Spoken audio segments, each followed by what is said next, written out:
Yesterday was one of those trading days that gets people talking. Opendoor stock surged a massive 18%, closing at $2.31 a share. For those of us who've been following this name closely, it felt like a confirmation of what we've been discussing for over a week now, that after the post-earnings sell-off, there was room for a bounce, and even the potential to reignite the rally that's been trying to squeeze out those historic short positions. Now, let's be clear, last week's earnings sparked a lot of headlines, most of them focusing on the softer outlook for the back half of the year. Media outlets clung to the idea that higher interest rates would limit Opendoor's ability to purchase new homes and drive top-line growth. And yes, the company's own guidance reflected that reality. But what we've also been saying is that this isn't the whole story. In fact, there's a macro wildcard in play that could flip the script entirely, and that's the growing expectation of a Federal Reserve rate cut in September. When you combine the prospect of lower borrowing costs with Opendoor's leaner, more disciplined approach to acquisitions, it paints a much more optimistic picture for the months ahead. That's why I've been measured, but still bullish, on the near-term opportunity. And Monday's trading action tells me I'm not the only one thinking this way. We didn't just see a mild rebound, we saw a surge. That kind of move, up nearly 1/5 in a single session, isn't just random noise. It speaks to traders and investors re-engaging with the stock, and possibly even to shorts being forced to cover. Let's talk about levels. Right now, the $2.50 mark is the immediate psychological and technical hurdle. It's close enough to be within striking distance today if momentum continues. Break through that, and we could see $3 on the radar fairly quickly. And yes, I'm going to bring up the tweet from Eric Jackson, because it's been making the rounds and it's adding fuel to the fire.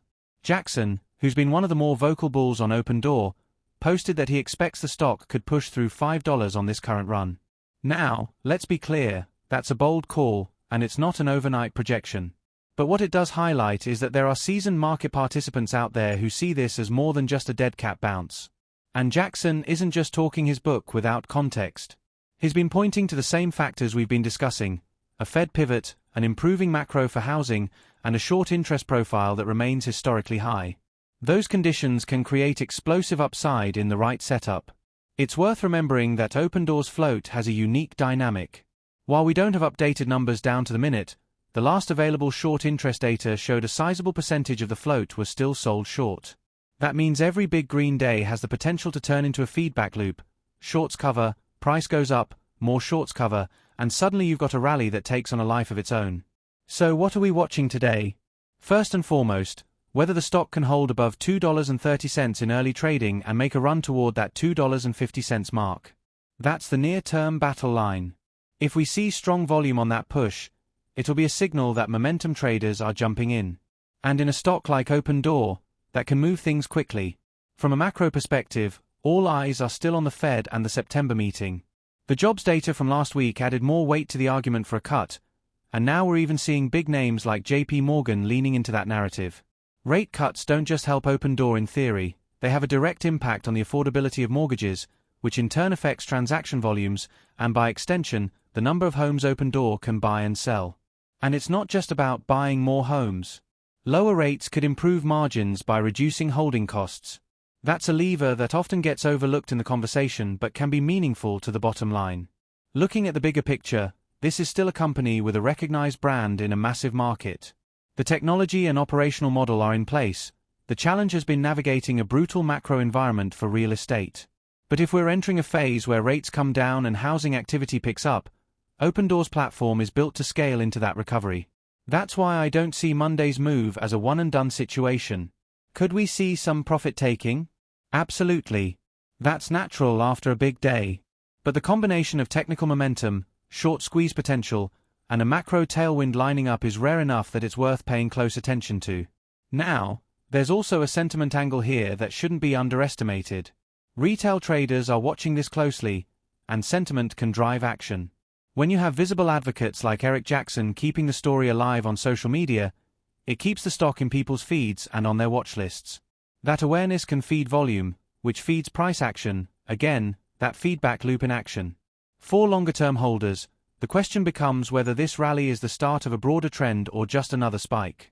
While no one can say for certain, the conditions right now lean towards sustained interest, especially if macro data over the next few weeks continues to point toward a softer rate environment. So as we head into Tuesday's pre-market, my eyes are on a few key things. First, pre-market volume. Is it strong, and is the bid holding? Second, the $2.50 level, that's the immediate breakout point. Third, any macro headlines that could move the rate cut narrative forward. And finally, the chatter, is retail engagement building, or cooling? Because here's the thing, rallies like this can fade if the story goes quiet. But right now, the story isn't quiet. We've got a stock that's up 18% in a day, a prominent bull talking about $5 targets, macro conditions that could turn favorable fast, and a technical setup that's enticing for momentum traders. That's not a stock you ignore. To wrap it up, Monday's session was a reminder of why Opendoor is a stock to watch in 2025. It's volatile, yes. It's controversial, yes. But it's also a stock with the ingredients for outsized moves in both directions. And with the way the pieces are falling into place right now, the bulls have a real shot at keeping control of the board, at least in the near term. Whether you're trading it for the short-term squeeze or holding with an eye on the Fed's next move, Tuesday's session is going to be one to watch closely. If momentum holds and we break $2.50, the next chapter of this rally could be about to unfold.